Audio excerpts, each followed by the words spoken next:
มื้อนี้มาพ่อกล้วยสุกในสวนยางอีกแล้วครับพี่น้องครับแน่นอนว่าเฮาก็บ่ปล่อยผ่านเฮาก็เก็บเรียบตามระเบียบเหมือนเดิมครับตัดเครือกล้วยลงมาประมาณนี้พี่น้องครับคอย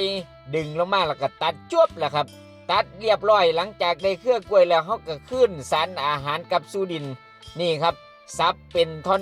จังซี่คุ้มค่าทุกส่วนอีหลีบ่ปล่อยถิ่มเลยครับส่วนผลของกล้วยเฮาก็เอาไปกินครับเพราะว่าจะเป็นต้มหรือเอาแบบบ่ต้มก็ได้มีประโยชน์ต่อสุขภาพครับโดยเฉพาะระบบลำไส้นี่ดีอีหลีเด้อพี่น้องเด้อผู้ใดมีปัญหาเรื่องลำไส้นี่กินดูๆครับตอนท้องว่างยามมื้อเช้านี่ครับของแท้เลยวันต่อไปนี่ล่ะครับอีกหนึ่งแหล่งอาหารดีๆที่ได้จากสวนยางพาราของเฮาปลูกแซมไว้